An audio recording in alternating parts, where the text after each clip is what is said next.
Hello, everybody, and welcome back. It is Monday, November 2nd, 2020, and you're listening to episode 91 of the Can I Say Something podcast. I am your host with the most, woo!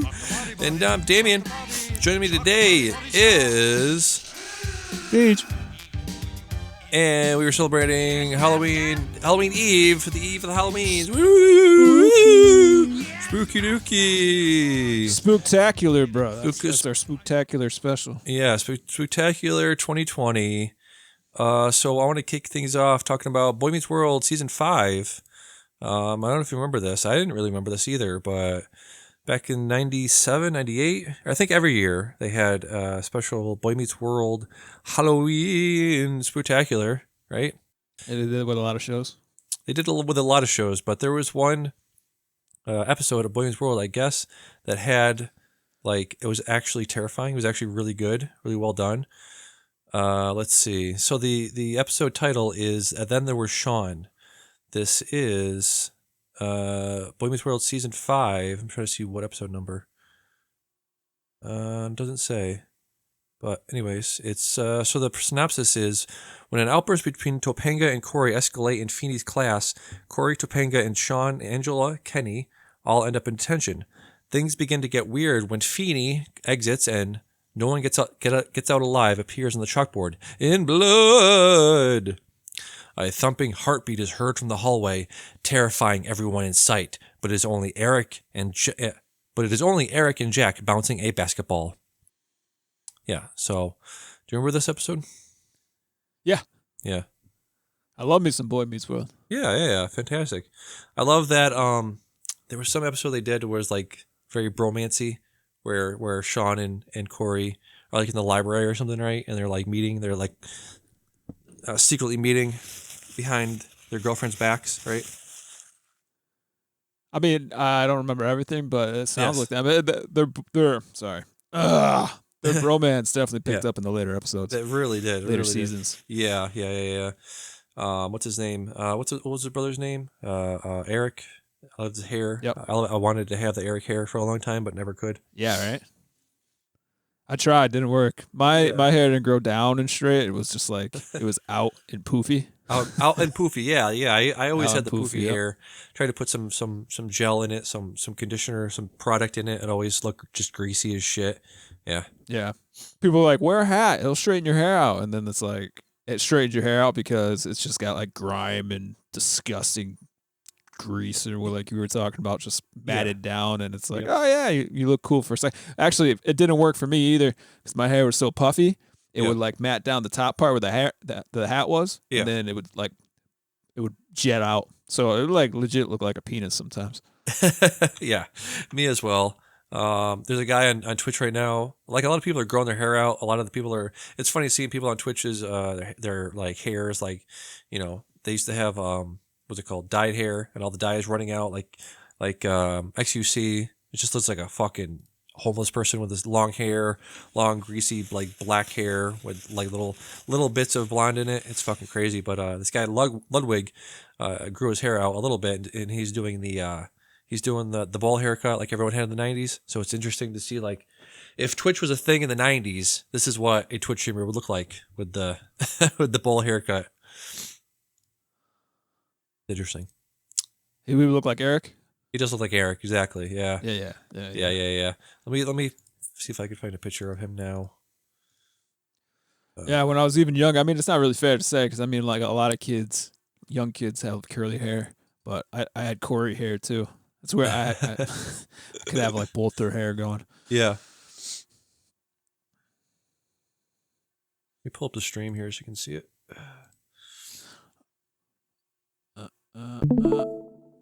Yep, I see it. Yeah, it's got that. Oh yeah, he's got the Sean right there. If it was a little bit longer. Yeah, if it was longer, yeah. He used to have like spiky blonde hair. It's interesting seeing everyone's like, fuck it.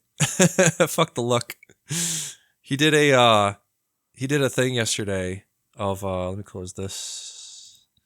He did he's doing a tournament bracket of top anime intros of all time. And it's just interesting seeing the tropes of an anime intro. It's always that fast-paced, like drumming intro, up tempo drumming intro. Then you have like the camera swinging around some of the main characters. It a lot of anime intros have like a lot of tropes that they each borrow from. Oh yeah. Yeah. Do you have a top 5 anime intro?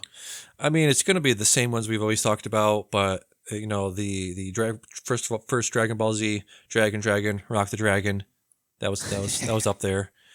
Dude, Dragon Ball Super had that intro slaps. So which one are you talking about? Because he had one yesterday that was beating out a lot of them, but it was English. It was an English intro. So which one are you talking about? Because he had, I don't know if it was Dragon Ball Super. I think it was just Dragon Ball Z, like some weird fucking English intro I had never heard of, and it was not very good. I don't know, but what are you talking about? Dragon Ball Super? Is it a good intro? Yeah, the newest version of the Dragon Ball out. Hold on, let me Google it real quick. Yeah.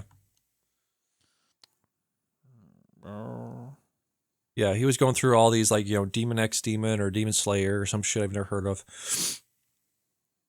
Dude, the best one is One Punch Man. One Punch Man, yeah, that too. Yes. Yep.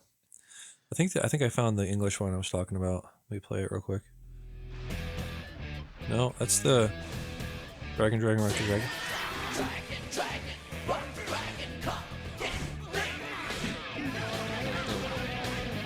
Yeah, it's very Power Rangers-y. I just realized. I mean, if you Google something like Limit Break X Survivor, I think that's the one I'm talking about at least. Okay. YouTube it. Limit Break. Yep. I got some other one. Full Metal. Full Metal. Yep. Intro to Full Metal. Yep. Death Note. Yup. Death Note. Yeah. Absolutely. So Limit Break X Survivor. English dub full version.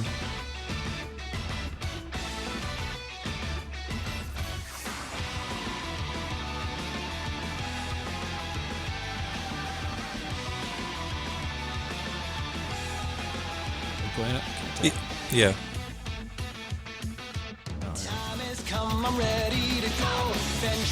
Yeah, I think this is supposed to... You got the slow one, I think. Oh.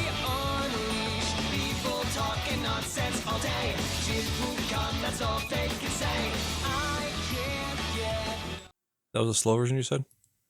Yeah, that's slow one. Oh, okay. This one's in there with it's like a rock song. Okay. The same lyrics, but it's rocking. Gotcha. Yeah, that song gets me jacked. Yeah. So, anyways, went a little tangent there, but yeah, been watching a shit ton. Rabbit hole. Yeah, I've been watching a shit ton of streams lately while playing Hades. Miskiff's a fucking awesome streamer. He had his girlfriend Maya and this other couple. What's his fucking name? I don't know. Anyways, they had this other couple come over to the house yesterday, and they did a face painting stream where the Twitch chat had to do a poll and decide which couple had the better face painting. Which one did the better face painting? It was pretty entertaining. Actually, let me segue into the loose butthole story. So I have it here. This is a what was the guy's name? I wish the guy Nick. Okay, so Nick is going to tell a story about how he ate something and it made his butthole leak because Miskiff got sat in a chair, got up, and was like, "Why is this chair wet?" And then Nick's going to tell a story about why his butthole used to leak, or still currently leaks. Let me draw this up here. What the goddamn? Relax. Why is it wet, Nick? What? Why is it stained? I told you that I literally. Wait, I can just remove this pillow. I start farting when I get scared and nervous. Nick, that's gross, dude. What did we tell you? Do I have a leaky butt? She's so troubled. Look at the look on her face. Yeah. She wants to cry. You want to hear the story of how I have a leaky butt? This is a true story. 2007.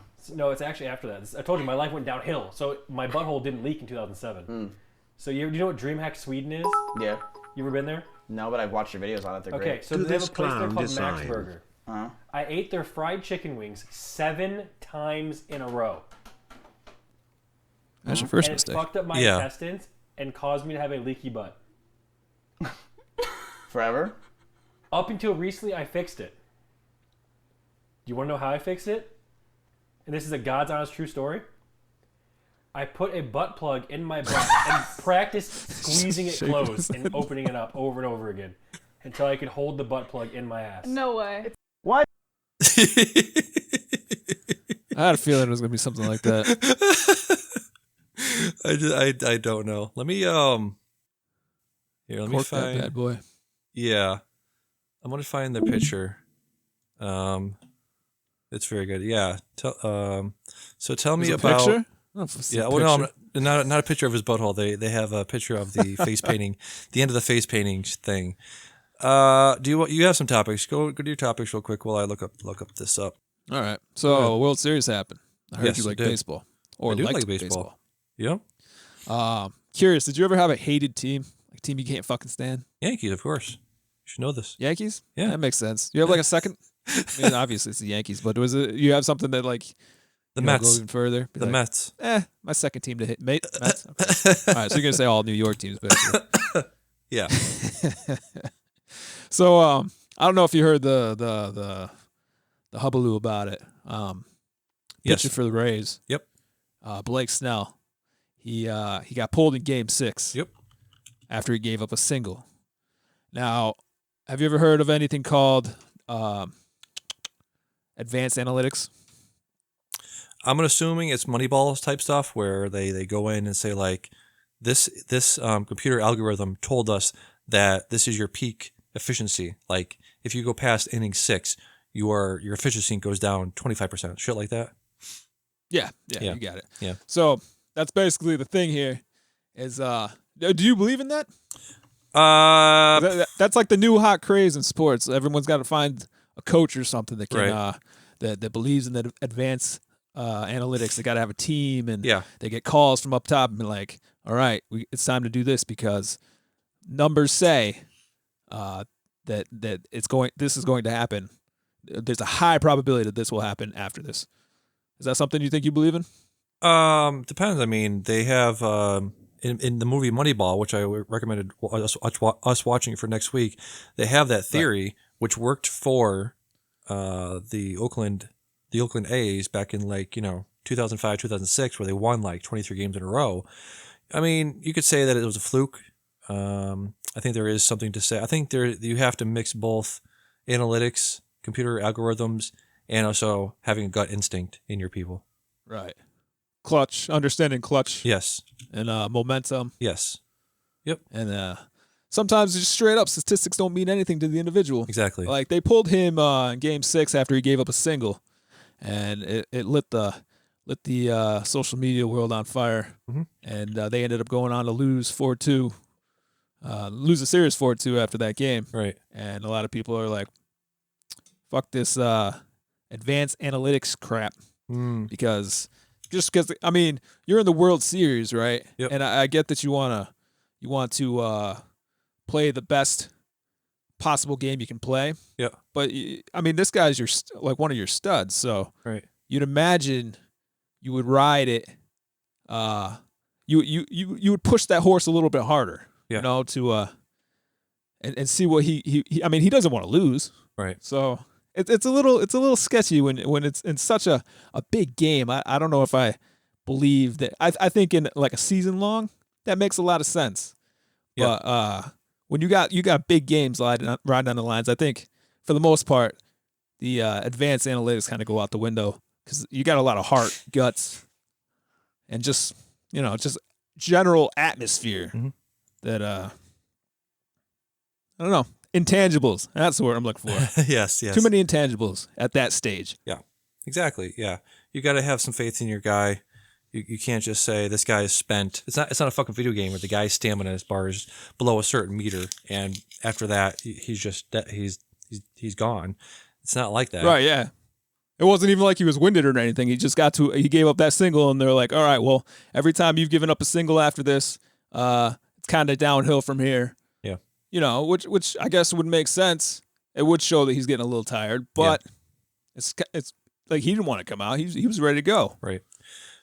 I remember even back in the day when I was watching baseball, like 100 pitches was like the maximum. Like you get to 100 pitches and you're just spent. You're Right. smoked. And you either get to 100, you either win the game before 100 pitches or you don't win the game. And it's like, no, not necessarily. And also it's this thing of like pitchers need a 3-day rest or 4-day rest. You have this rotation of pitchers, and if they don't get if they don't get exactly 4 days of rest, then they're just no good. And it's like, not really, because in the playoffs and World Series, that gets shortened down to like 2 or 3 days, or even sometimes 1 day. Yep. I've seen in the World Series or the playoffs, you'll have a starter pitcher come into do relief pitching sometimes. There was that classic instance of Kurt Schilling in the World Series. He had surgery on his ankle or his Achilles heel, and he went out and pitched like the next day, and you can see this like his sock was Bloody getting bloodied. sock. The bloody sock, yeah, exactly. Yeah. So no, I think too much. Yeah, exactly. Like you were saying, putting too much influence on the stats and on the algorithm and on the analytics is not a good thing. Yeah. I see it a lot more in football now too, and it's like say you got a 4th and 1 or something. Yep. And it's not like they're taking the data specifically from your team either. They're taking data from all the teams. It's like on 4th and 1, the smarter play that's worked for everybody is that they go for it in this territory. But the whole league isn't just your team. Like, how does your team react in this situation? Yeah. It tells you to go for it, but does your team suck enough where you know it's not going to work and it's going to be a completely demoralizing hit if they don't get this, which is probably a good chance you're not going to get that. And now you've pretty much thrown the game because, you gave up that big pressure moment kind of, Right. and you weren't able to convert when you needed to. Like, I don't know. There's just too many intangibles to be throwing this around. I'm not sure if I'm completely convinced on it. I want to see what your take on it was. Yeah. Wow. Yeah. Damn, that hurt. What did you do? Oh, I am sorry. What did you do? I adjusted in my seat and I just caved my knee into the leg of the bar. Jesus. Woo. Oh. So you're All right. Is this, taking. this Yeah. the thing you got? Yeah. This is I sent him a picture of Maya, Miskiff, and Nick and Melina after the face painting competition. You have Nick, the black guy on the right, as SpongeBob. You have Melina down the middle as a creeper from Minecraft, and you have Miskiff as a clown. Okay. Yep.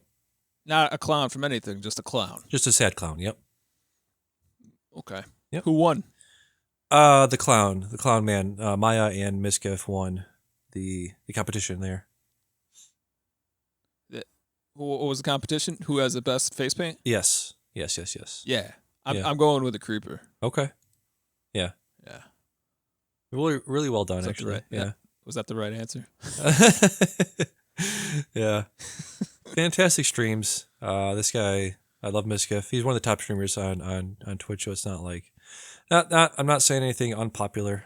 It's a very based opinion. 19,000 viewers at the moment. I think he has something around 20,000 subs right now. Yeah, It's a nice chunk of change. it is quite a nice bit of chunk of change. He was saying he said recently that he forgot to pay his taxes last year, so that's probably not a thing you want to be admitting on stream right there. Yeah. Yeah. It's something you probably want to get on top of pretty quickly. Yeah, talking about streams and shit. Man, ad blocks and Ublock shit is getting out of control. Right now on Reddit, on Twitch slash Reddit, the Reddit subreddit for Twitch.com, they have a thread on there that says how you can get around the ads on Twitch. You just have to update your Ublock Origin ad blocker. And so it is this thing where every week now, almost on a daily basis now, Twitch is updating their ad software and their ad algorithm, or whatever you want to call it, to get around the Ublock updates, and then Ublock has to make an update to get around Twitch's updates. So it's this arms race to see who can get around each other's software updates quicker and faster and more efficiently. Shit show. So yeah, it is getting really crazy, because back in the day, you could just pull up on a ad blocker and you'd be fine. But now Twitch is Yeah. doing. It's not even this thing of like, oh, I don't want to watch an ad every hour, so I'm going to get this ad blocker and block this one ad for this 1 hour. Now you're seeing if you're not subbed to a channel, you're seeing an ad on average every 10 to 15 minutes. It is fucking ridiculous. Now how's that? That's not always been the case because I Right. feel like since I've started, not since I've started using Twitch, but I noticed like probably a year for the last year. Yeah. I've been getting hit with ads a lot more. Yep. And I remember telling you about this, and you're like, I don't ever get ads. Yeah. And it's easy because you just get in there. What you used to be able to do was if you got an ad, sometimes you get like on Doc's old channel, you would get like 5 ads in a row. Yeah. And I would just close the stream completely, like X out of Twitch itself. Yep. And then I would open it back up and go back in, and then I wouldn't have an ad to watch. Yep. But I think they've since made it so every time you open up a new channel, Yeah. you have to watch another ad. Yep. But there was like ways around it just from a mobile phone. But like I was saying before, like I would get ads. Yeah. All the time. Yeah. And you seem genuinely surprised that it was happening, but I feel like I don't know. Maybe you were subbed to the people that I was watching or something, and you didn't have that problem. On desktop, I was not getting ads for a long time. The ad blocker was working for every single ad. Then ads started slipping through.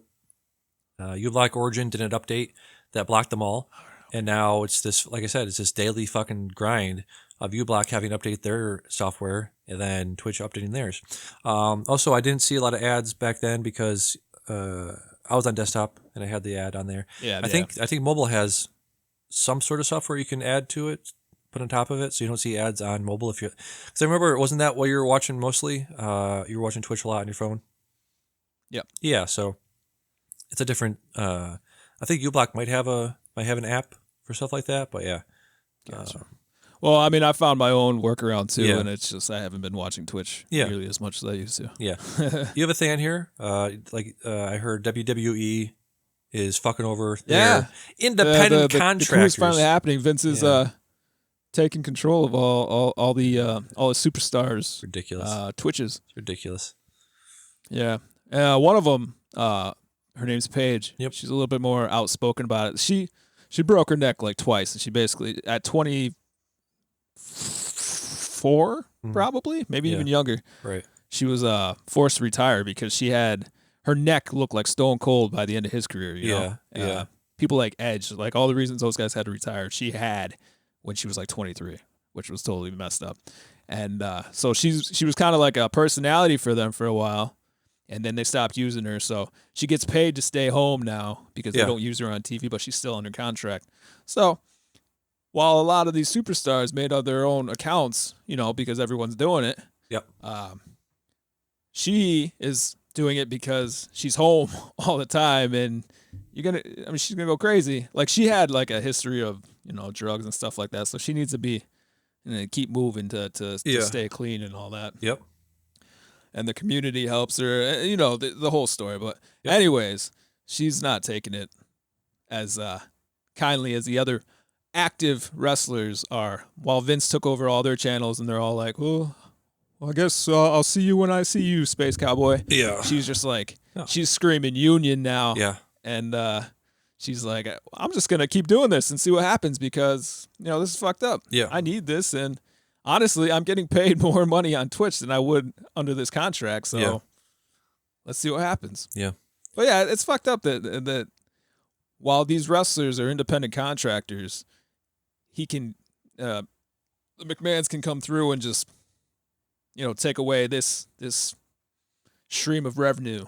Now, I get it that like they're kind of his creation, but at the same time, a lot of these people use their own names, so there's weird lines to be drawn here, and it kind of shows the scope of what an independent contractor really is and how much bullshit it actually is.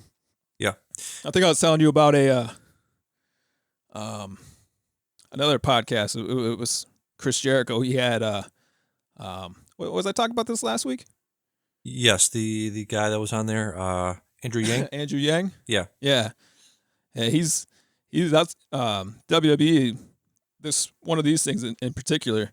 Well, the independent contractor thing. He plans to go after, after he if Biden gets the nomination, then he'll be getting a job like that, and he'll be targeting WWE. So Yep. I'm kind of interested to see how that turns out, Yeah. because that something about that needs to change. It don't smell right, Right. and it's never smelled right. Right. If it's a thing where you are like supervising their social media accounts, like, oh, you can't say this, can't say that, then that's fine.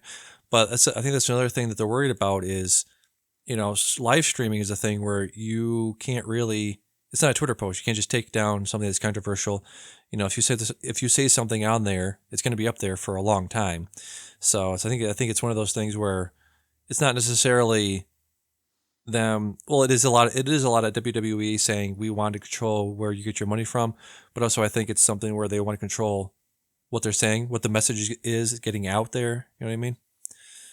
Oh yeah. I recently saw this one clip too. AJ Styles, he has his son on there with him once in a while.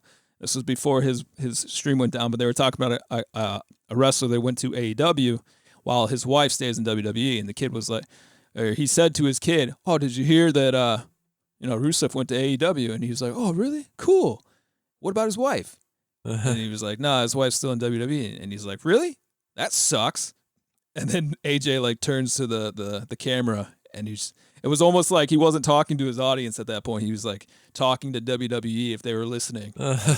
Well, I mean, you have to understand, like, there's nothing weird about that. Like, you can work in different places, and that's true. But you could definitely tell that the tone was he was speaking to his superior through the screen, like, easy. This is my kid. Like, yeah. He doesn't know what he's talking about, Yeah. Because, I mean, the thing is, Vince creates the WWE he's created a world where he is supreme master in. Yep. And he's a control freak. Like, there's been documented stories about it. Like, anyone that's ever worked with him, they say the same thing. He needs to have control of every single thing. It's his world. You're just living in it. And, this Twitch thing is just just one of the things where it's just like he doesn't have control here. And he found a way that he can have control, and now he's doing it. So Yep, exactly. you are right with what you were saying, and Yeah. there's a little bit more scope to it. Yep, that's unfortunate. Yeah, it's this thing of like, are they an employee? No, they're an independent contractor. Okay, so what they do outside of WWE official business should not be allowed to have any control. Like McMahon should have no control over what they do outside of WWE. When they're off the clock, basically. So it's just like, Right. What are they? Are you going to pay them? Are you going to pay them like an employee? Give them health care, give them health insurance, and all this other stuff, 401k, pensions, Hell all no. that stuff? No. Okay. Well, then they're not an employee. Therefore, they can do whatever the fuck they want. Except not on Twitch. Wait, what? Are they your employee or not? Like, figure out what they are. What the fuck? So they are whatever he needs them to be. exactly. And I mean, a lot of it too was these are people's dreams. A lot of people. I mean, obviously, anyone that works for WWE, that's their dream job. Yeah. So it's not. They could throw any kind of contract in front of their face, and it's just like, well, this is what I have to do to achieve my dream. So yeah, I'm gonna do it. Yeah. And now they get stuck in these things. Well, hell, there's people that ask for their release, and they're just like, no, I can't release you because I don't want you to go to this rival promotion. And it's just like, so they'll just sit there.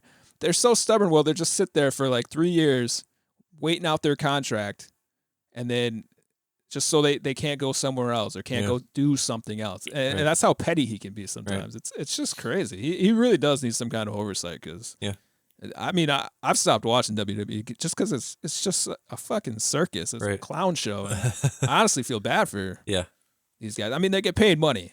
They do. But it's like, stories like Paige, like 23, and she had 2 broken necks. Like, I don't know. I don't know. It's cringy when you think more about it and just where wrestling came from. And I'm sorry, I'll get off my my horse here. No, it's fine. It's fine. So this week we're celebrating 20 years of PS2. PS2 came out 20 years ago this week. So that would have been good system. October. A lot of good memories. Yeah, October 2000.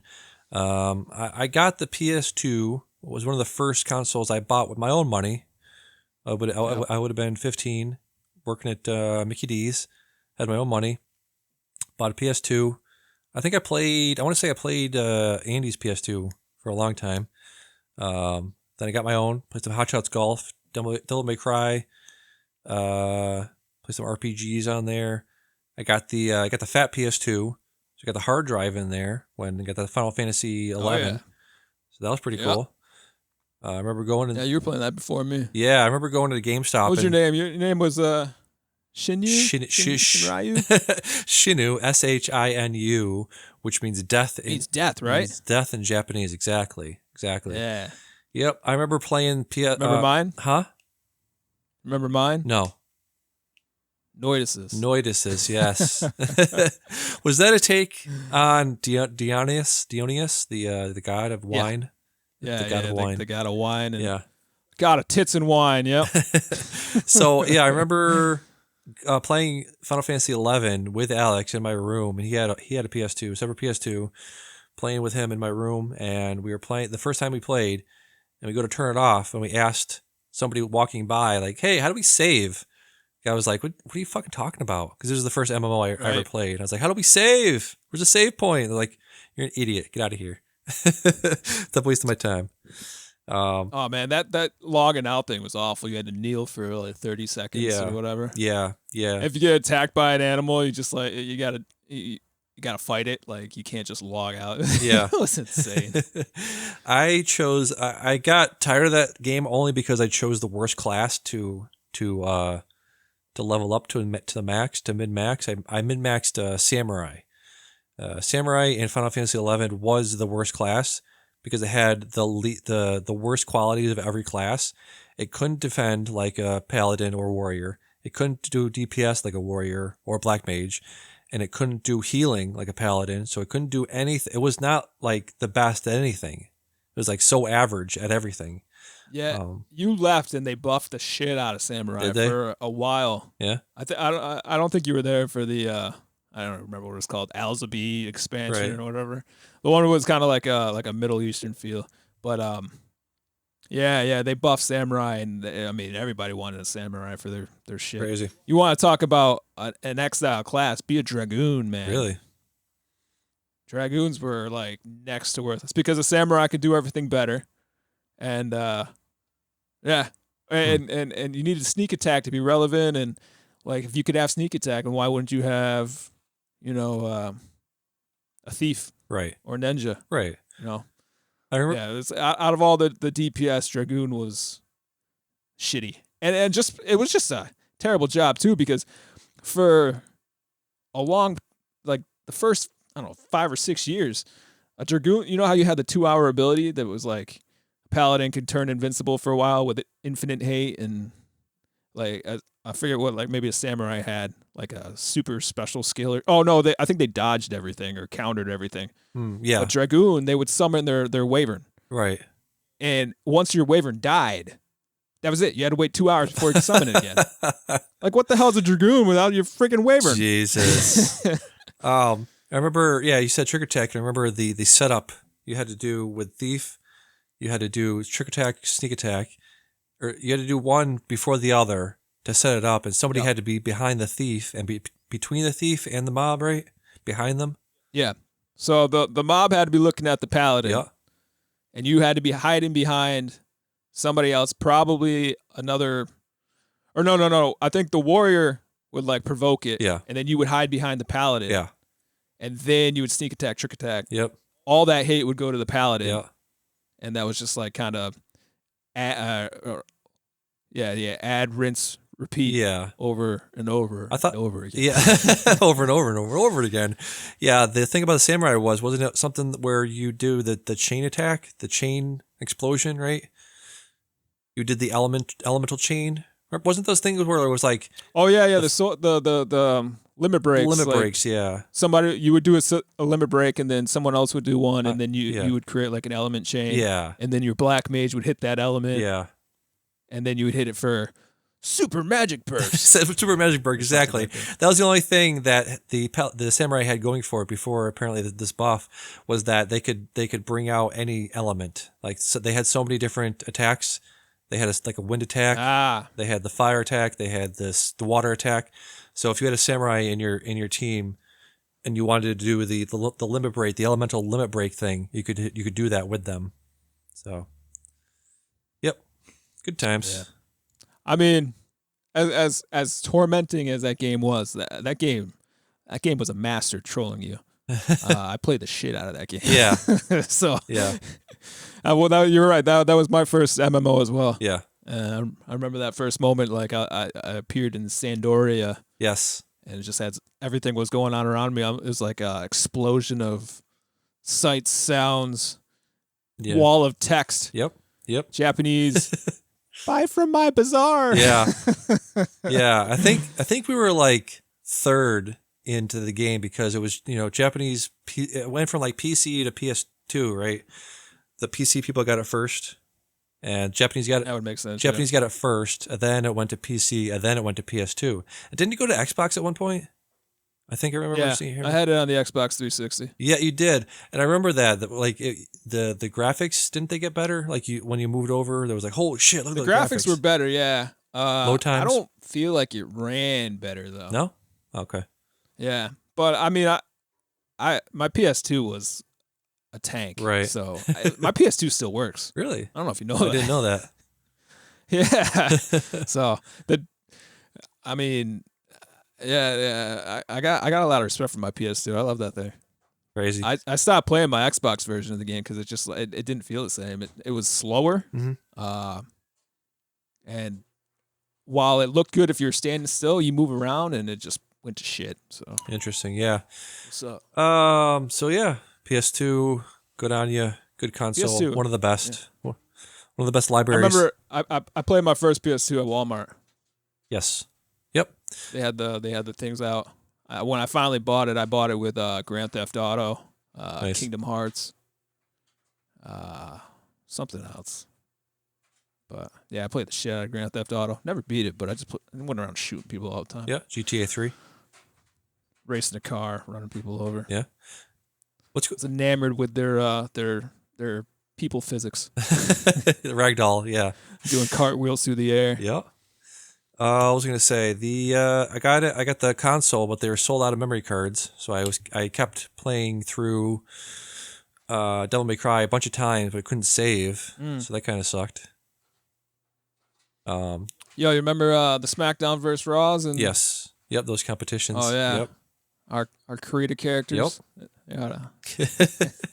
My dudes were always like super jacked, like they're on synthol. Yep. Like not like steroids No. where it's proportionate. Right. Like when somebody injects that gas and it just swells their muscles up, and it's just like all they are is massive fake bicep, and then like they didn't do anything to their forearm, so Yeah. it just looks like a pencil, like a turkey leg for your arm. Yeah. Exactly. That's what my guys would look like. Yep. So let's move on. Let's see. The bunch of podcasts this week I listened to Binge Mode, new Ringer show. I'm obsessed with the Ringer podcast network. You're welcome, man. I love the Ringer now, Mr. Bill They got a lot of Simmons. good content. I like them. Yes. Let me see. I'm subscribed to like three of theirs. Big Picture, Binge Mode, and the rewatchables. Hard word to say. They did The Exorcist just recently. I'm assuming for the spooky holiday season, Halloween season.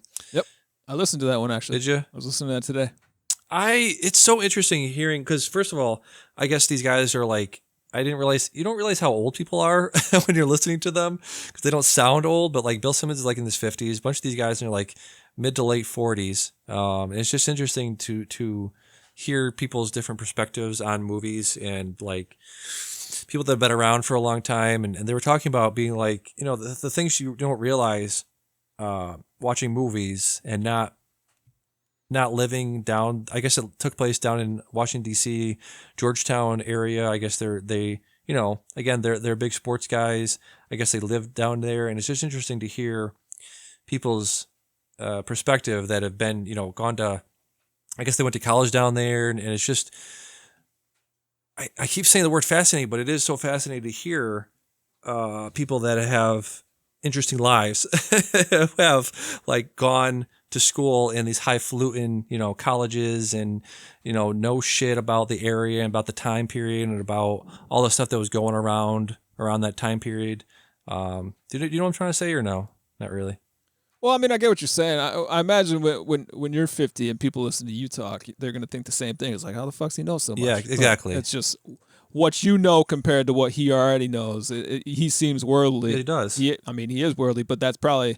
I mean, he is worldly. He was he wrote so much shit. He followed so much sports. Like he knows his shit, like pop culture, all that. Yeah. But I know what you're saying. I mean, there's gonna come a day when someone's listening to you talk and they're just like, oh man, like how do you know so much? Yeah. And they were talking. Well, you see, for between the ages of 36 and now, I've listened to about 80,000 podcasts. Yeah, I love that episode of the rewatchables. But also they've done this new one called Binge Mode, which I guess has been around for a while.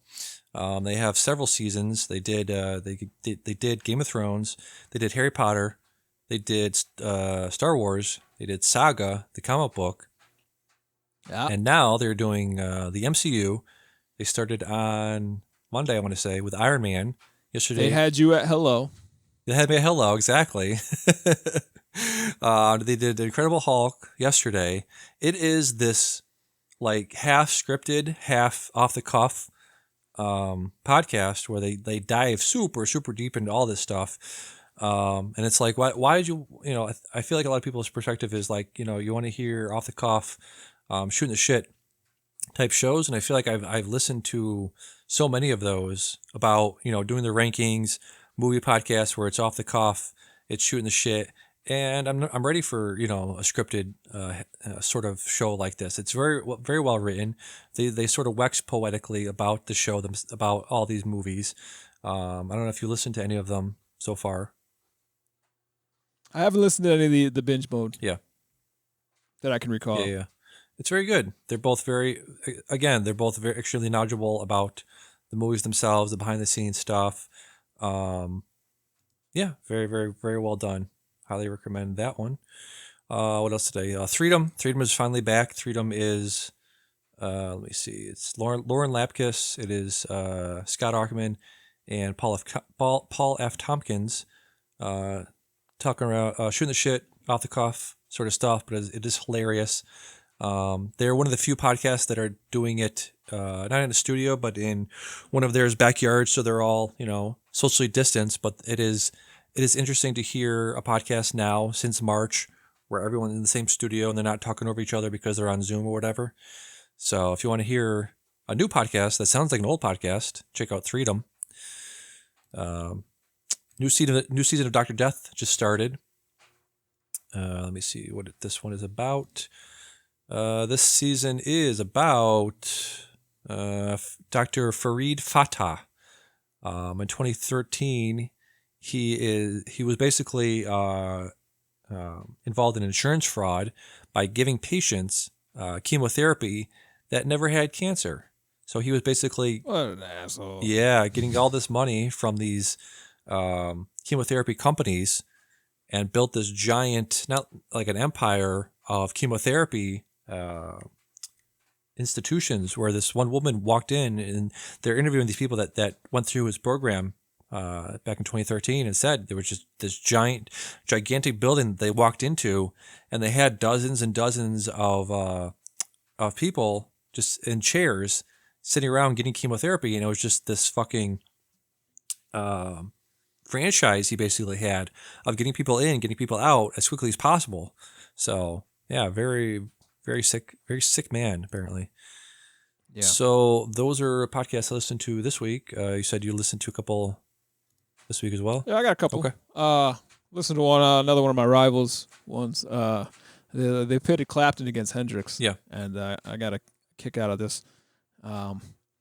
So, story behind Hendrix, Clapton's first interaction with Hendrix. Clapton was on stage. It was over in UK, and he was playing with Cream, and his agent came up to him. He's like, "Hey, I know somebody who kind of wants to meet you and jam with you, whatever." And I mean, Cream over there was kind of like cream of the crop, rise to the top. And then it was kind of an unusual request, but they ended up doing it. And again, Hendrix just ended up blowing him away. And Clapton was so shook about it. There was actual. he actually said something, and they caught him outside, and he was nervously smoking cigarettes, and he was pissed, and he looks at his agent and was just like, quote, "You never told me he was that fucking good." Yeah, I've heard. And then after that, he just kind of like started emulating Hendrix, like just the things he could do with the guitar, like trying to play it with his mouth, and ended up getting a perm and started doing some psychedelic outfits. It's not a rivalry in the sense where they're like pitted against each other. It was a mutual respect. They're friends, and try to. I'm not gonna say one up. I mean, I don't know. I mean, you know, it's just a healthy rivalry, one of those friendship rivalry types. Yeah. One of the guys had made the comparison that Hendrix is the John Wilkes Booth to Eric Clapton's Lincoln. But like, if because it's just like he didn't know this guy, and then he's just like, yeah, sure. I thought this was just gonna be a friendly session, and then everybody's gonna watch us play on stage, and then he just fucking kills him, kills him right on stage in front of everybody. Yeah. But I mean, a lot of this, they got into what I'm always wondering about.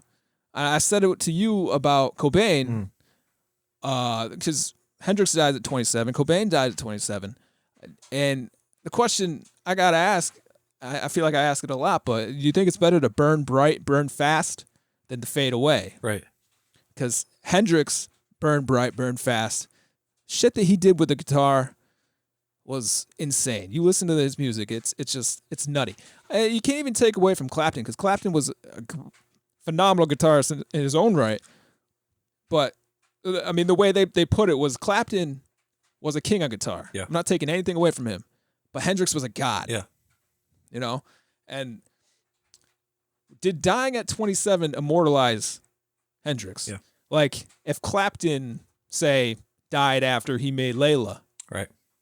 could he have reached this kind of pinnacle? This post what's the word I'm looking for? Post Posthumous.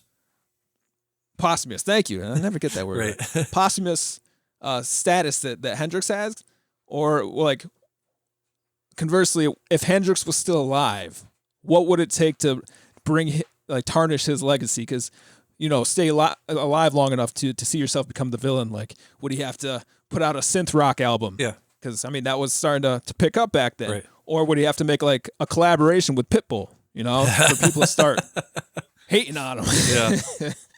Well, So it's just they're fun questions to ask, and you'll never know. Yeah. You'll never know. But like what Hendrix could do to guitar, he influenced Clapton yes. and millions of other people. Yep. Assuredly, anyone in music knows Hendrix music. But like if he was alive longer, would he have ruined that in a way? Like, would he? I don't know. Yeah. Like Cobain, would Cobain have done something that's kind of like, all right, dude, like, I don't know. Yeah. They're fun questions to ask. It's things you'll never know, but I enjoyed Yeah. it. Very cool. What is it? What is the podcast called? Music's greatest rivals or something. Music's Greatest Rivals. Is it? Oh yeah, Rivals Music. Sorry. Yeah.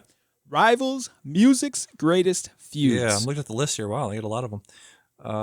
It's an iHeartRadio thing. They pump out a lot of They content. do. They do. They got Taylor Swift versus Katy Perry, Elton John versus Yep. Billy Joel.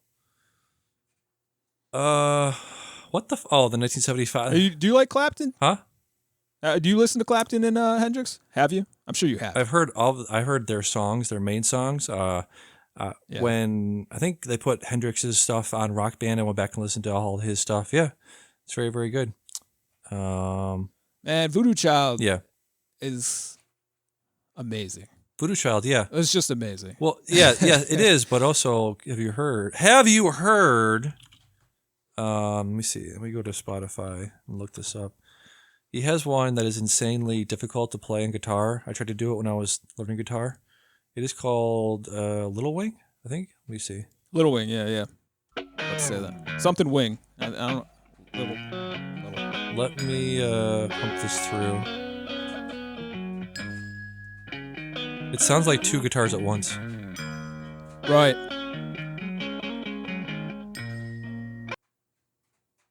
Oh, what happened? What happened? That's what is it? What is it? DMCA takedown. Live. Doing it live.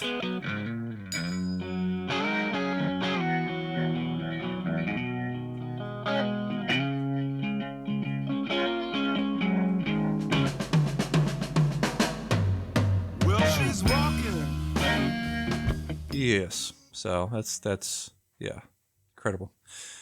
Yeah. Guys, No, that's a good jam. Yeah. Oh, that's actually when you look up top Hendrix songs, that actually is often number one. didn't know that.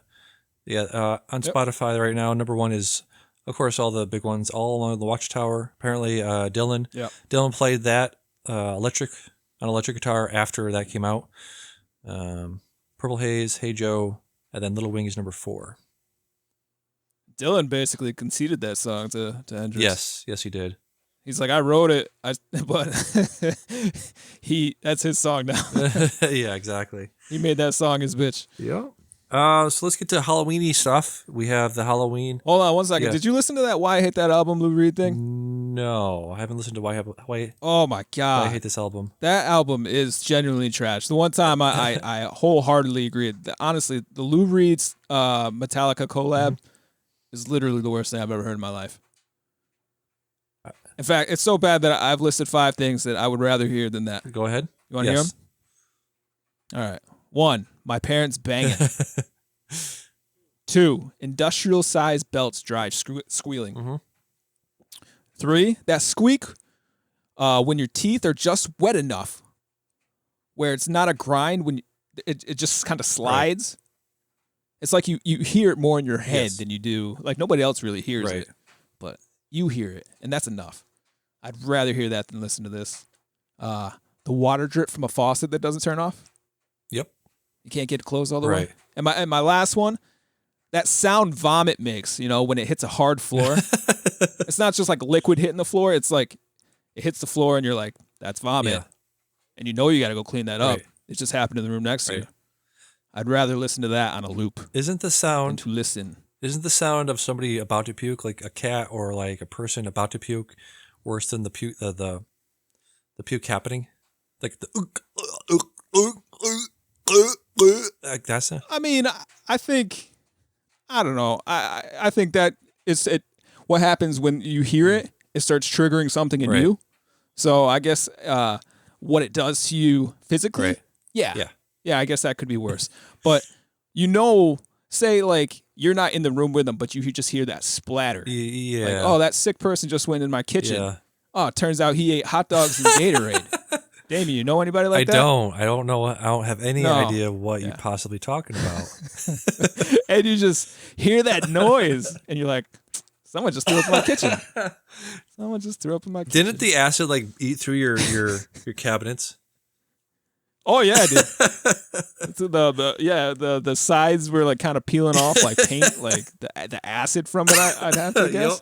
I thought you had like some kind of superpower. I'd call you Reflux Man or something, because you just melted my cabinets. Yep. Incredible. It was a crime scene. Did you get your deposit back on that house? I don't remember. Yep. I'm gonna go with no.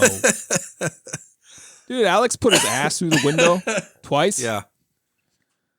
Yeah, man. Yeah. Fun times. Good times. Yep. My cat scratched the shit out of that wall. One of his walls. Yeah?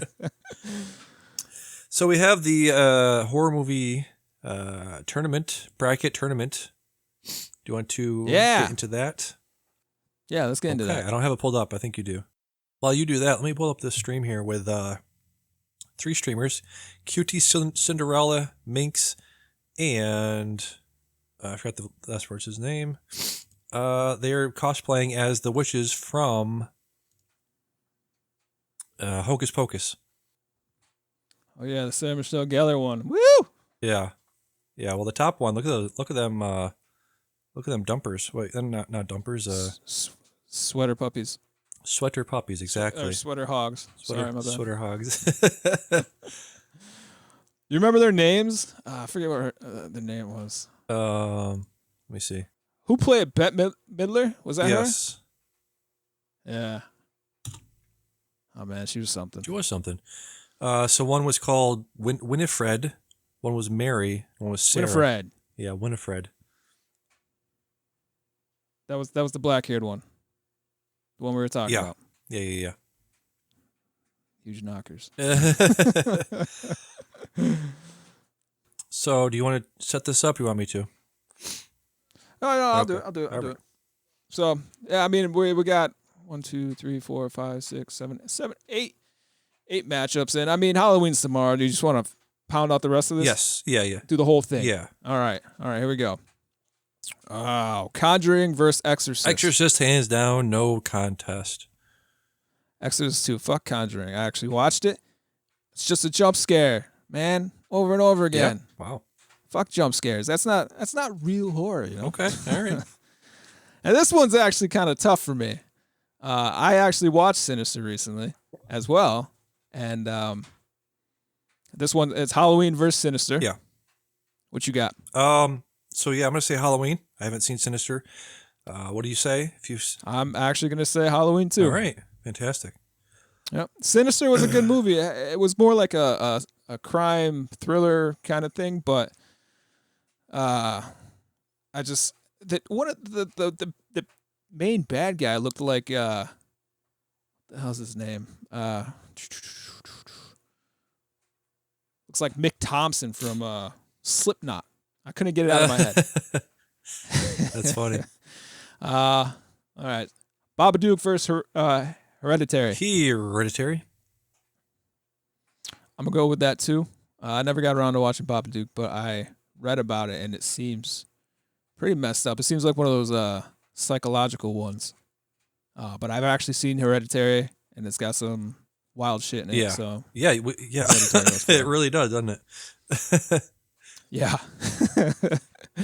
Poltergeist versus Grudge. Poltergeist versus The Grudge. Poltergeist. Yeah, I was going Grudge. Oh, all right. Interesting. Yeah. Wow. Try to convince me here. Why do you think Poltergeist? I mean, it's just a classic. It is got those classic images. The images are forever burned into my head when I saw it as a kid. That demon skull flying out of the portal when Craig T. Nelson pulls his daughter out of it. You have the weird like lights coming down, the aurora borealis in the house itself. It was wild. You have, I think this is one of the first instances of like the camera pans away from the kitchen and then the kitchen is just totally demolished. Cabinets are open, everything's over the floor. Really good practical effects, amazing practical effects. You have the scene, you have classic moments of the scene where the kid is in bed and the clown is coming out of the closet and terrifying the kid. I was terrified of closets and clowns. Not really clowns, but like dolls that were sitting in the corner of my room for a long time. Couldn't have anything in my room for a long time after that. Just so many iconic moments really get stuck in my head from that movie. So Okay. I just texted somebody what they thought, and they picked Poltergeist as well. So Poltergeist. nice. All right. Nightmare Before Christmas versus Hocus Pocus. I'm gonna go ahead and say Nightmare Before Christmas. I'm gonna say Hocus Pocus. Okay. I mean, again, it's the songs. I think Nightmare Before Christmas has better songs, has better images. I haven't seen Hocus Pocus in a long time, but it seems to me like it had less good songs. I mean, obviously it wasn't a musical. Like I put a spell on you. Now you're mine. Sure. It has that one. That's it. That was basically it. That's the only song they had. Yeah. But yeah, just Nightmare Before Christmas. You are right though. It had that had some bangers. Yes. Kidnapped a Santa Claus. Yep. Oogie Boogie was just like this nasty bag of. I don't know. I kind of want to change my answer now. I'm thinking about it. Yeah, I changed my answer. Okay. Nightmare Before Christmas. All right, cool. Shaun of the Dead, Beetlejuice. This is a tough one. both horror comedies. Yep. Man, I can't use my usual. It's got the most moments or the most best moments because they both have amazing moments, and I kind of Equal. Oh, this is a stumper for it him. really is.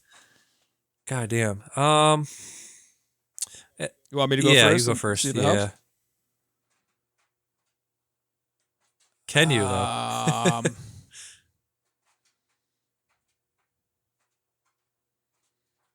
All right, in the interest of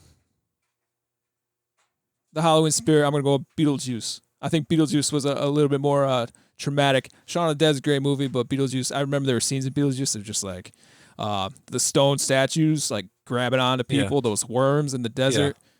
Like yeah, just gnarly stuff. I'm picking Beetlejuice. Yeah, Creep me out more. the scene we did for Andy's wedding, the Yeah. the musical scene. Yeah, okay, Beetlejuice. Audience had no fucking clue what we Yeah, were doing.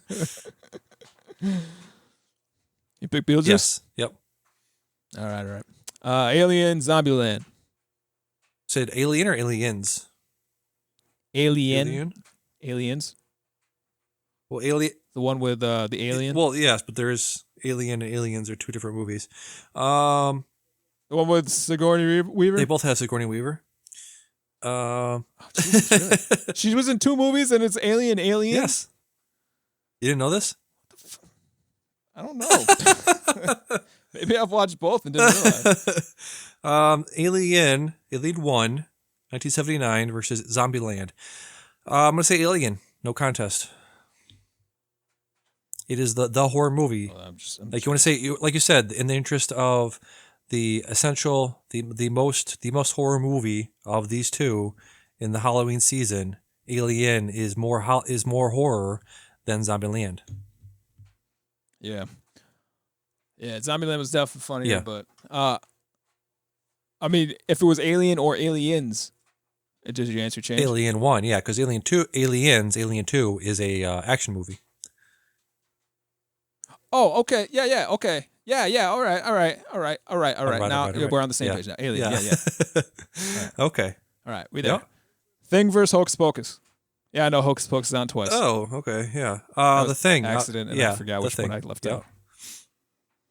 Thing. All right, I'm gonna go with you because you seem convinced. Yeah. All right, back to the top. Exorcist versus Halloween. Exorcist versus Halloween. Exorcist. I'm going It Halloween. is Exorcist is the scariest movie of all time. Halloween is Well, no. Yes. It's not the scariest it movie is of all the scariest time. movie of all time. Although it is scary, I will admit, because it's a very real situation. And I'm of this mindset, and stop me if you feel the same way, or I might have said it before, but like, you know how you just sometimes you just believe in something, like religion, like you I'm sure you're at the point where you either believe or you don't Yes. believe. You know what Right. you believe.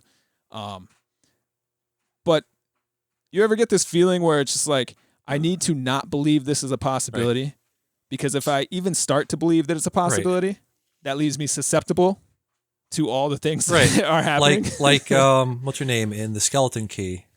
Who's in The Skeleton Key? The Goldie Hawn's daughter. What's her fucking name? Yeah, Kate Hudson. Yeah, like she only. Yeah, the voodoo. She can't believe that voodoo Exactly. exists because then she's gonna get voodoo. So you don't want to. Yeah, exactly. You don't like want Exorcist to move on because you don't want to believe in the devil or Pazuzu. that. I don't want this kind of shit to happen to me. Now Halloween, there's really, I mean, that stuff just, I know that happens. All right, I know there's weirdos out there killing people, and that makes sense. But Exorcist is just one of those things where it's like,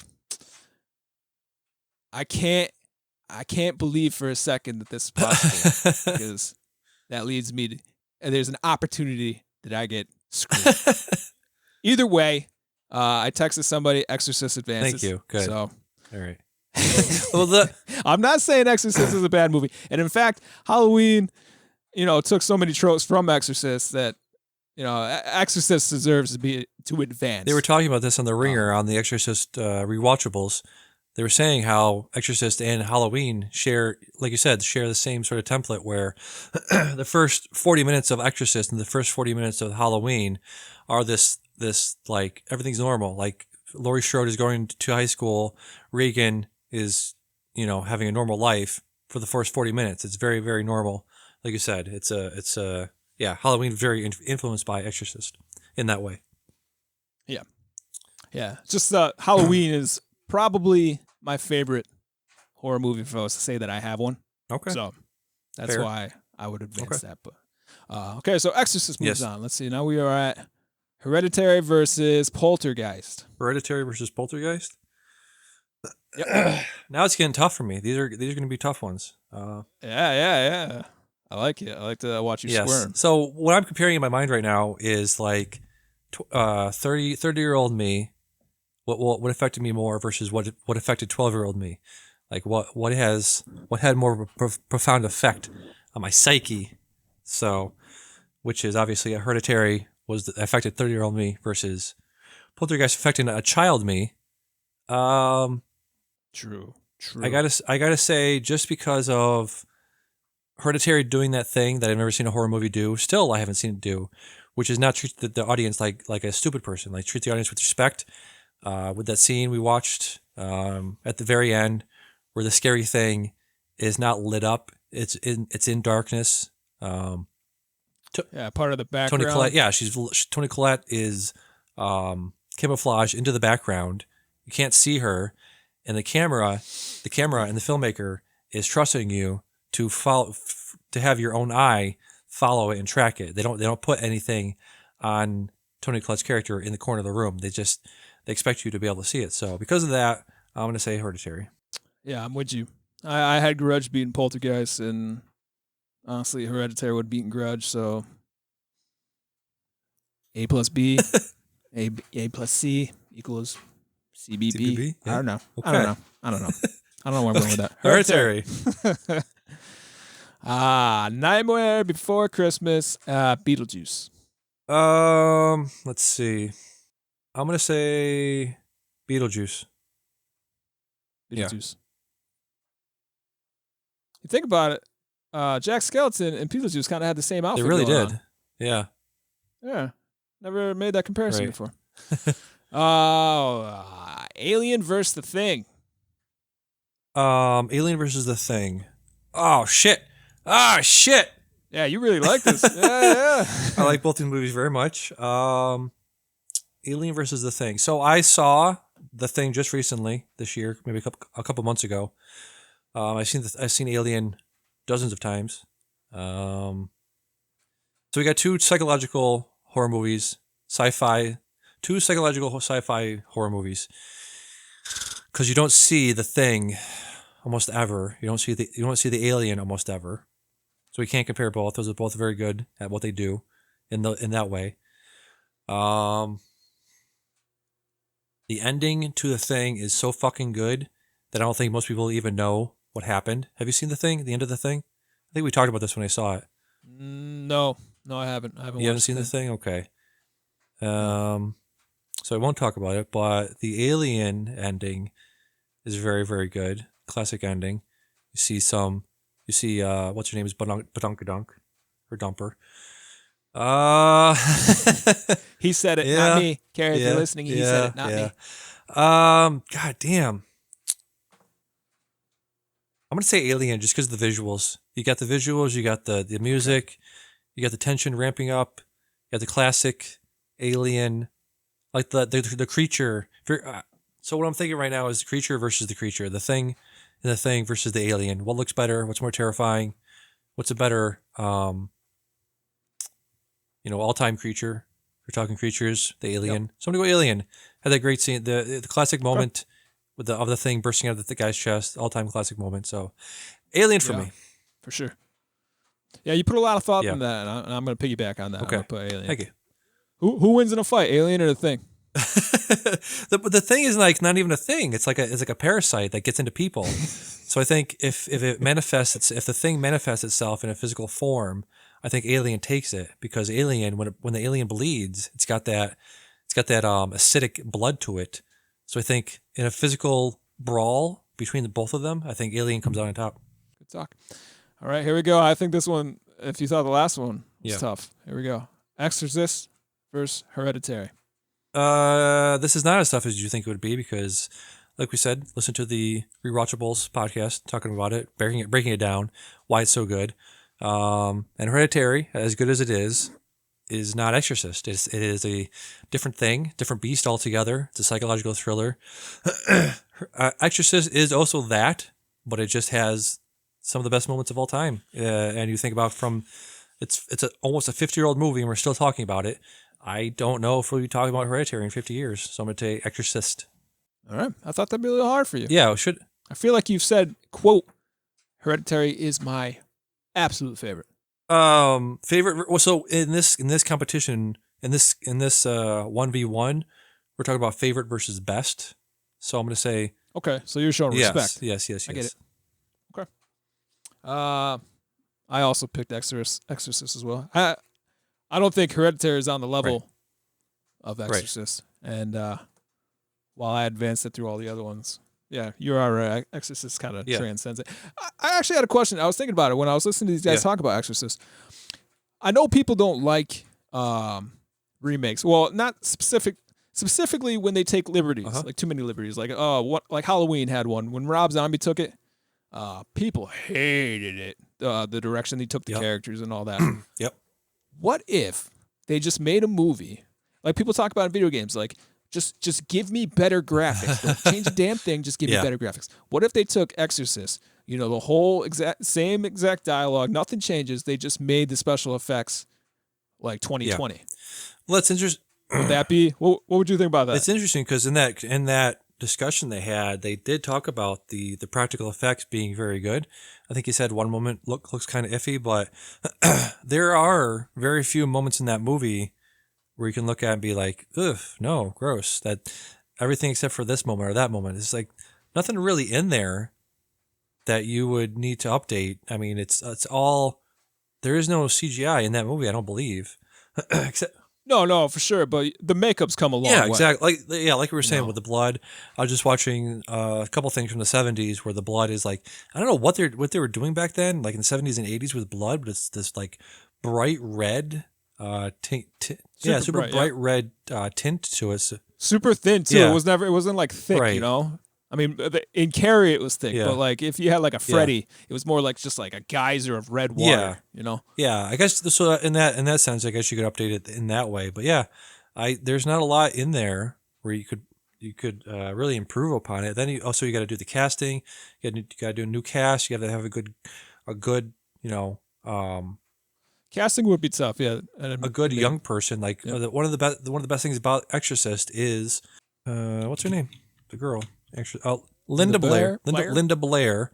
Like you have like this iconic performance in there of this like 12-year-old, 13-year-old girl, and they were saying, I don't know if they brought this up in the podcast, but they were saying when they cast her, then the freakin' asked her like, do you know what like masturbation is? Do you know what all this like stuff is that you're going to be doing, that this character is doing to herself? She's like, yeah, it's fine, I get it.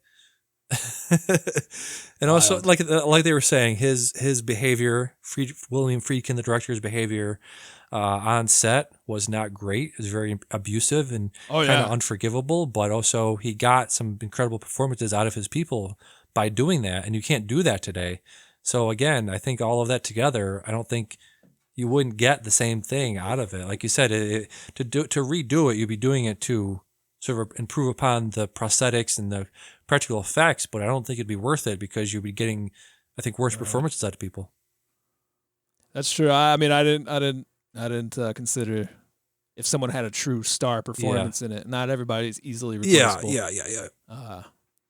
And I think they even addressed it too, the uproar that they don't think that obviously the scene that everybody knows from that movie, they couldn't get away with that in 2020 either. Right. They don't think that. So they couldn't just straight up remake this movie because people would be like, no, you can't do that. No, not allowed. You got away with. Didn't they say that the director shot a gun off by someone's head to try to get him nervous? Yep. And they said he guy's told crazy. Jason Miller, the guy that plays Father Karras, that the puke, the soup, the pea soup, was going to shoot onto his chest, but it actually shot in his face, and that's the actual reaction they got out of him. So, yeah, there was multiple. Yeah, like you said, the gunshot. I think he yelled and screamed at somebody at one point. Wasn't it at the end the priest that comes by and does his Father Karras' last wishes or last whatever blessings or whatever it was, that he yelled at him, slapped him in the face before that scene or something. Yeah, punched him. Yes, exactly. Just yeah, Wow. not great. I wouldn't No, know at all. Okay. All right. Interesting. All right. So where were we? So Exorcist 1, over Hereditary. So we got Poltergeist versus Beetlejuice. Beetlejuice? Is it? Poltergeist. Beetlejuice beat Nightmare Before Christmas, right? Yes. No, I thought Nightmare won because of the songs. Or no. Nightmare beat Hocus Pocus because of the song. Yes. Beetlejuice beat Shaun of the Dead. Yes. Yeah. And then it was Beetlejuice versus Xmas. Nightmare. And what one? So who won that? Did we do it yet? Yeah. Yeah, that was the last round. I said Beetlejuice. Yes. Yeah. Because then I said because of the song that we did at the wedding, right? And then I said like their outfits were kind of the same, and I never realized that before. Okay, so we're doing what now? Yeah. That'd been funny if we go back on the tape. Be like, oh yeah, I said Beetlejuice, and we both said Xmas. All right, so Beetlejuice. Okay, so it's Beetlejuice versus Poltergeist. Damn, completely different movies. Yeah. I would say again, going back to what has the best moments. Poltergeist. I'm gonna say Poltergeist, just based on what's scarier, what's a better horror movie. Yeah, Poltergeist has the moments over Beetlejuice. I think we're gonna need some. All right. Do you have a dryer going in the background? What's going on back there? I do. You can hear that? Oh shit. Yeah. 1 second. How about now? Yeah, it's good. Okay. Yeah, her mic was actually on, and it's like halfway into the other room. Yeah, man. I picked Beetlejuice, and actually the third party picked Beetlejuice as well. So okay, all right. Yeah. So we're gonna take Exorcist seems like it deserves a bye. It seems like it's the number one seed. This list is a little uneven, so Beetlejuice goes up against The Thing right now. What do you think? Beetlejuice versus The Thing? Oh, it's The Thing all the way. better horror movie. Better movie. You know what? I'll give it to you. Good. Give it to you. Because I've never watched The Thing, so I feel like I'm kind of disqualified from this. But here we go. Exorcist versus The Thing. I'm gonna say Exorcist for ultimate movie bracket. Yes. Shit show. Yes. Exorcist. I mean, it's scarier. It is to me. Like, I don't know what you think is the scariest movie of all time, but I'm gonna say Exorcist is it. Bill Simmons said he was watching this movie, paused it, went downstairs to get a drink of water, was terrified, was still scared. He's a 50-year-old man. It will put the fear of God. It'll put the fear of God in a 50-year-old man. Like, it just does. You put this thing on, and like he was saying, like he was writing down Pazuzu. Every time he wrote down Pazuzu, he erased it because he thought he was going to summon it. This is the scariest shit in the world. It is the number one scariest, horrific, terrifying movie of all time. End of story. Yeah, no joke. I mean that's legit. Like when you got an attic or something.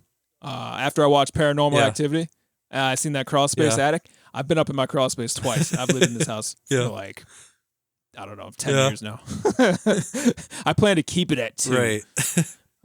I'll tell Carrie the same. I'll tell Carrie, I'll be like, yo, can you just come to the base? Like, just come to the door of the closet. And she's like, why? I'm like, because I want you to just grab my feet if like I die. If something gets me, I need you to be able to pull me back down. Please do this for me. Yeah. I love I picked just Exorcist. talking about it more, the build up of the rats in the attic and the guy going up there and be like, "There's no rats. There's no rats. I'm telling you, there's no rats."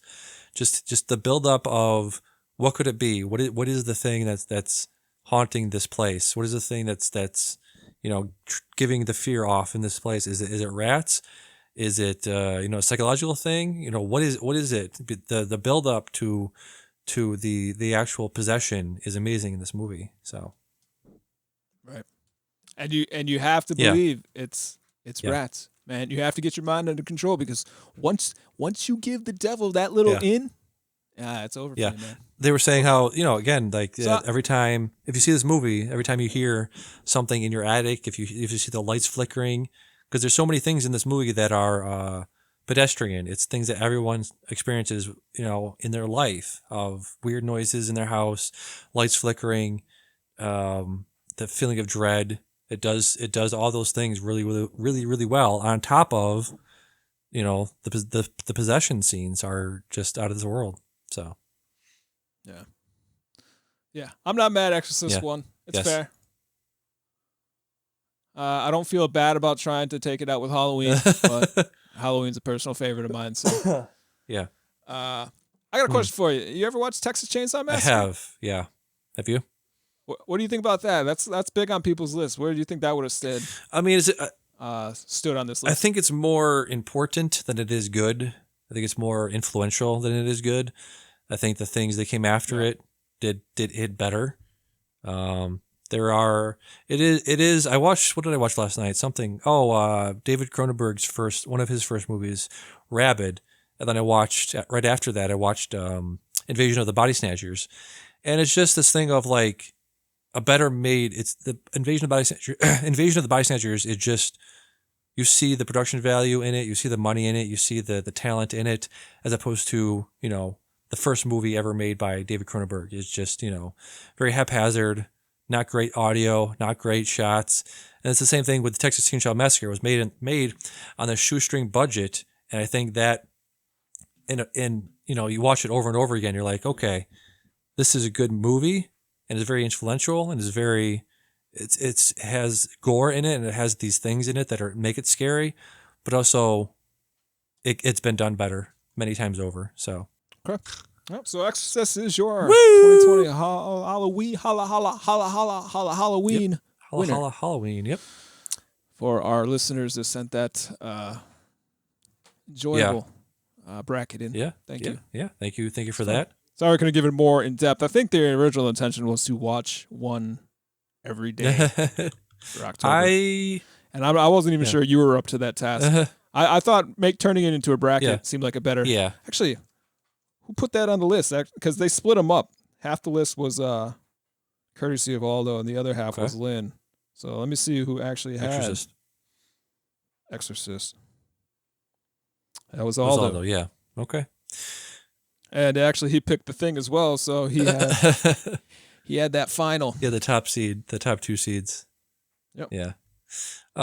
So hey, good on you, bro. Yeah, you mentioned like wanted to watch horror movies this month. I've pretty much stuck to it, as except for the cage match movies. Started the month out with The Fly, then I watched Possessor, then Black Christmas, Pet Cemetery, The Exorcist 3, Let's Scare Jessica to Death, The Brood, let's see, Don't Look Now, Ringu, The Wailing, An American Werewolf in London, The Babysitter, let's see, Revenge, sort of a horror movie. The Houses That October Built was probably the scariest movie I watched this month.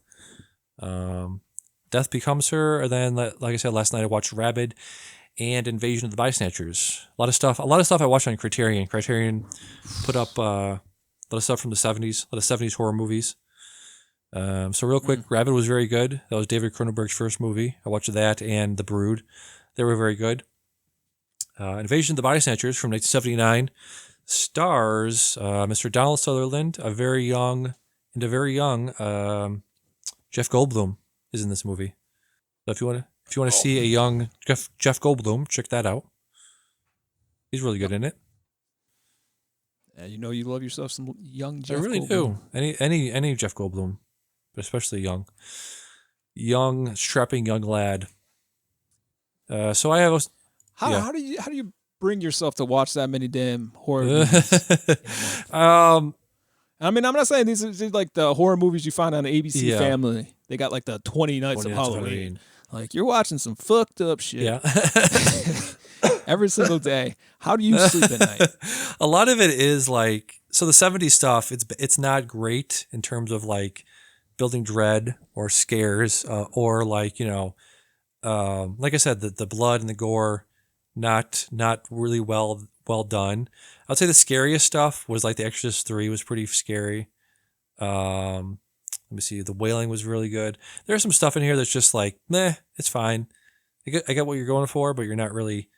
It doesn't have the same pizzazz. Doesn't have the same sort of, I don't know, secret sauce in it that modern horror movies do.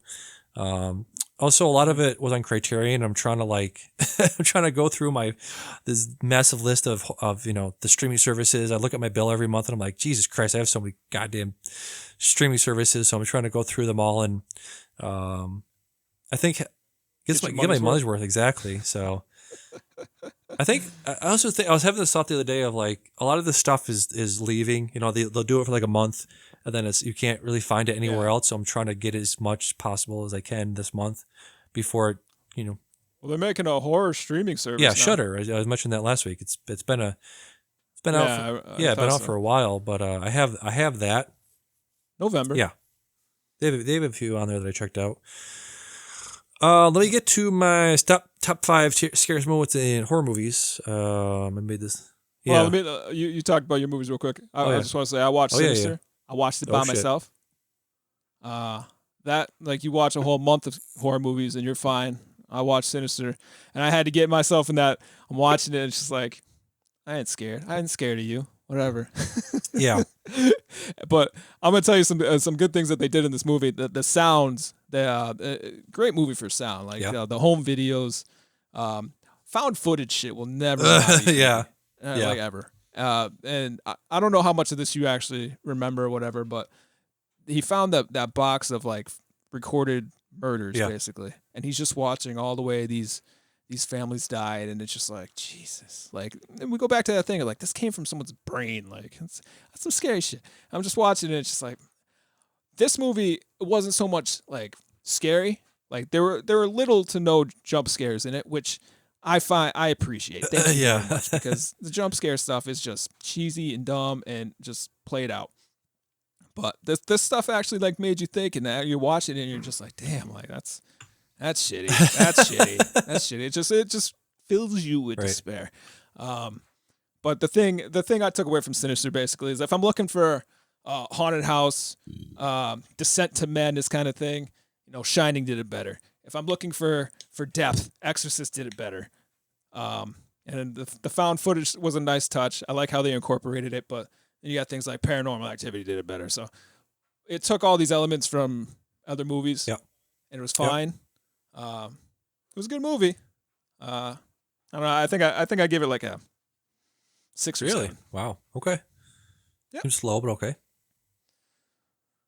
Slow. Low. Well, actually, I checked on IMDb and low. It's 6.7, so it's kind of right on point.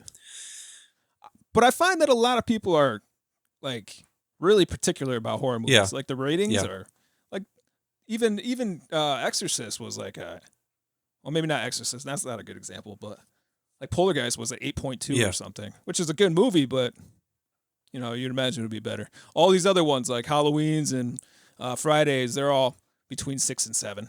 Yes. Yep. So. Yeah. Yes, exactly. So yeah, I'll definitely check that out. I got a couple more days. I got today and tomorrow to catch up with some horror shit. So I'll definitely check out Sinister. Real quick, we're going long here, but I just want to mention my top 5 scariest moments in horror movies that I just put together real quick the other day. Pretty much all of. Was that what you wanted me to do too, or you said make a top 5 of Halloween shit? Yeah, just anything. So Okay, I made a top 5 of Halloween shit. I'll do mine after you do yours. So number 5 for me is Paranormal Activity. Just there were so many moments in that I couldn't pick one, but there was some. Yeah, oh, yeah see, the woman, his wife standing over him.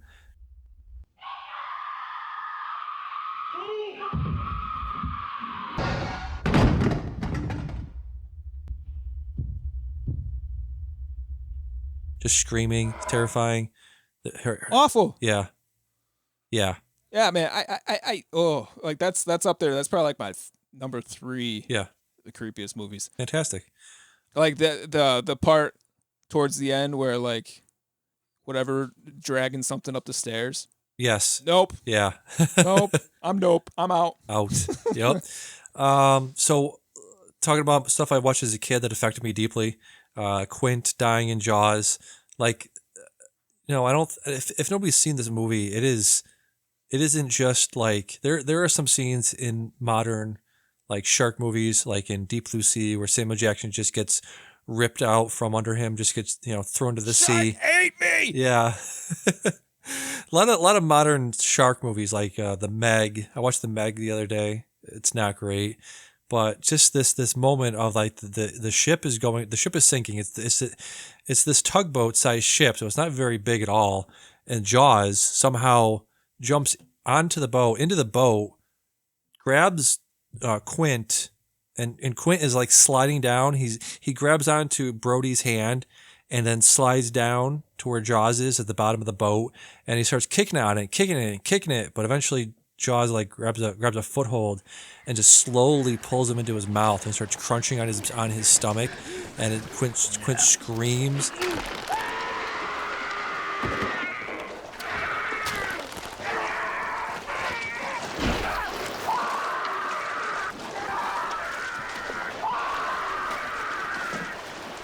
And blood is flying out of his mouth, and it's not that like light, like we were saying, it's not that light red, shitty ass 70s blood. It's that deep, thick red that we're used to now. Molasses style. Yeah, molasses style blood coming out of his mouth. Yeah. It is a horrifying scene if you've never seen it.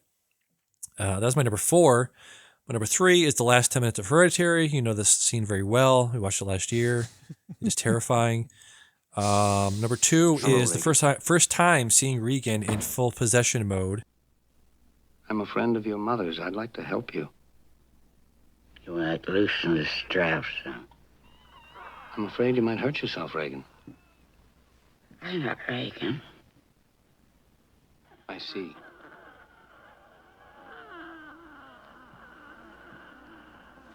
Well, then let's introduce ourselves. I'm Damien Karras. And I'm the devil. Now kindly undo these straps. If you're the devil, why not make the straps disappear? That's much too vulgar a display of power, Karras.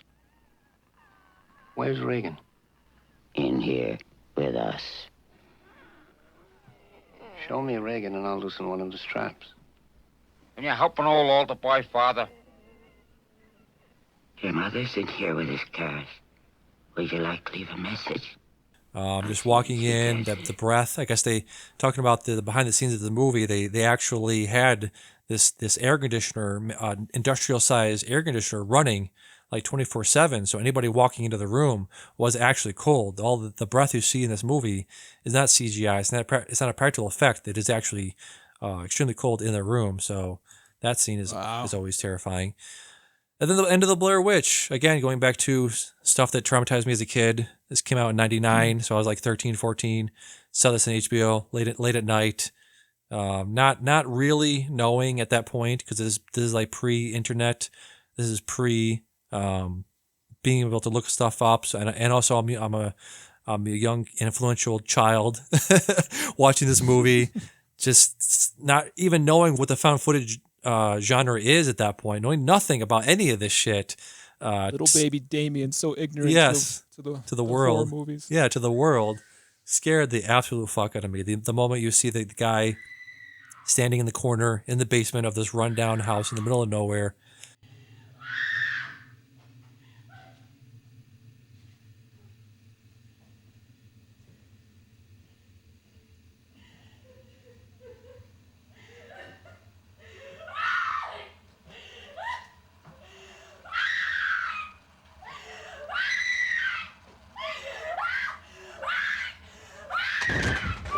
Scared the fuck out of me. So that's my all-time favorite scariest moments in horror movies. What do you have?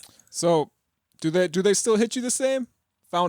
You got 2 found footage kind of style movies on there. Yeah. So if you were to watch a found footage, do you have a a bias to found footage. Like you watch it, you're like, this is if something's gonna weird me out and make me look over my shoulder once or twice, it's this thing right here. Yeah. Like, does that still creep you out as much as it used to? Yeah, yeah. Like I said, the house is the October built from 2016. It's on Shudder right now. Very, very well done. It's that thing of like people are so adults my age, people that have grown up with the found footage genre. I feel like are so what do you call it? Not angsty, but you're callous to it. What's that word? Like you're so you're jaded to that genre and all the tropes involved in it. I think it did a really good job. I think any found footage movie post Blair Witch has to have some sort of twist on it, some sort of like different take on it. So I think stuff like that. Yeah, you're right. Any found footage thing done really well still affects me pretty deeply. Will never not be creepy. Yeah. Yep. Yeah. Okay. Yeah. So my top 5 Halloween shit. All right, here we go. Yes. Number 5, it's fall and it's not Christmas. Number 4, Backstreet's Back. Number 3, candy corn. Number 2, costume competitions. Yep. And number 1, boobs. Boobs. Okay. Yeah. I ever tell you about that time I went out to a Halloween party. Well, it wasn't a Halloween party. It was just like pub crawl kind of thing. And I saw I don't know how you would say it otherwise. It was slutty Sesame Street. That's incredible. It had like there's Elmo, there's Big Bird, Cookie Monster, Oscar the Grouch, and me and Carrie we were sitting at a bar and we're just looking at him and I was like, all right, well, which one's doing it the best here? And I don't remember what Carrie might have said Elmo. I don't know, but I was like, it's Cookie Monster. And it's not even close. But yeah, it was good stuff. Yeah. I mean, when I say it was Sesame Street, they had the color schemes going and they had like, Cookie Monster had googly eyes and Big Bird had some feathers. And most importantly in the costume, it was boobs. Okay. Yeah. So that's what I think of a high point for Halloween. And I got one honorable mention. Yep. It's that moment when you make eye contact with a fellow parent trick-or-treating and they give you that look, are we having fun yet? No? Yeah. Wish I brought a beer, Yeah. that look in their eye. Yeah. That's always a fun thing to do. We did a drive-through trick-or-treat thing and James had his Spider-Man mask on. Yep. And I had I took his Iron Man mask and I taped these two lights that you can like they're kind of flat and you can hang on a wall, but I made bracelets out of them and put them on my hands. Yeah. So I can turn them on with my fingers. Yeah. And I would like look like I was shooting photon beams. Good stuff. Crazy. Love it. And it makes sense too because I'm Iron Man. Yeah. And Spider-Man is my son, and we got that dynamic going like they have in the movies. It's fun. I really enjoy that. That's I think awesome. I might make it a thing where I'm going to start like each year I'm going to pick one of my kids. So I'll alternate. So one year I'll do something with James, and the next one I'll do something with Brian. Yeah. As they get older. Nice. Because I like dressing up. It's fun. Yeah. Good shit. Yeah. So that'll do it for the end of the show. Getting close to it. Reminder to vote on Tuesday. Do not vote for Trump. I'm not going to be one of those people that be like, whatever you want to do. Just vote. Voting's important. No matter who you vote for, just get out there and vote. Make your voice heard. No, fuck that. Trump is an asshole. Piece of shit. Vote for Biden. Please. Please, God. Do it. Do your civic duty.